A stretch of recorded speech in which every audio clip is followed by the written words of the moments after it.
নমস্কার বন্ধুরা, আশা করি সবাই ভালো আছেন, সুস্থ আছেন এবং সুন্দর আছেন। বন্ধুরা, দেশের একজন সিনিয়র সিটিজেন হিসাবে আমি একটা আপিল করার জন্য এই ভিডিওটা বানাচ্ছি। বন্ধুরা, দেশের ইকোনমিক কন্ডিশন এখন একটু খারাপ অবস্থায় আছে, কারণ ইরান আমেরিকার যুদ্ধের জন্য তেলের দাম বেড়ে যাওয়ায় ইন্ডিয়ার রুপি ডিভ্যালুয়েশন হয়েছে। এতে করে ইন্ডিয়ার যে ইকোনমি যেটা 4th পজিশনে ছিল, সেটা থেকে সেই 4th পজিশন থেকে নেমে ইন্ডিয়া এখন 7th পজিশনে চলে এসছে। কারণ তেল কেনার জন্য ডলার লাগে, আর সেই ডলার কিনতে গেলে টাকা খরচ করতে হয়। তো টাকার ডিভ্যালুয়েশন হচ্ছে, টাকার দাম কমে যাচ্ছে, ফলে বেশি টাকা খরচ করতে হচ্ছে। তার জন্য ইকোনমি একটা কঠিন পরিস্থিতির মধ্যে দিয়ে যাচ্ছে এখন।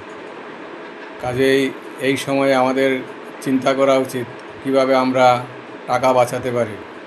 মানে আমরা যদি তেল বেশি খরচ করি, তাহলে সরকারকে তেল বেশি করে কিনতে হবে এবং তার জন্য বেশি টাকা খরচ করতে হবে, ফলে ইকোনমি খারাপ হবে। তাছাড়া যদি গোল্ডও যদি আমরা বেশি কিনি, তাহলে গোল্ডও বাইরে কিনতে হয় ডলার খরচ করে।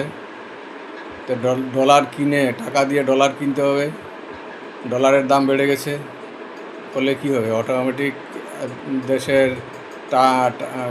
খরচটা বেশি হয়ে যাবে, ফলে আলটিমেটলি আরও টাকা ডিভ্যালুয়েশন আরও বেশি হবে। কাজেই আমাদের উচিত যে করে হোক এখন আমাদের ডলার কিনতে যাতে কম হয়, সেদিকে লক্ষ্য রাখতে হবে দেশের। বাইরে ঘুরতে যাওয়া, বিদেশে ঘুরতে যাওয়া যদি অনাবশ্যক ঘুরতে যাওয়ার কোনো দরকার নেই। জরুরি হলে যাওয়া দরকার, বা সোনা কেনার দরকার নেই একদম যদি জরুরি না হয়। আর তেল খরচ যাতে যথাসম্ভব কম করতে পারি, আমরা ইভি কেনার চেষ্টা করি, ইলেকট্রিক ভেহিকল ইউজ করার চেষ্টা করি যারা পারি, তাহলে তেলের উপরে প্রেশার কমবে, ফলে ইকোনমির জন্য এটা ভালো হবে। তো কাজেই এই অনুরোধটা করার জন্যই আজকের এই ভিডিওটা বানাচ্ছি।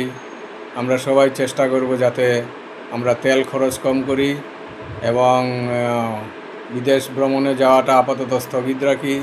জরুরি না হলে যাতে না যাই, বা জরুরি না হলে যাতে আমরা সোনা টোনা না কিনি। তো ধন্যবাদ।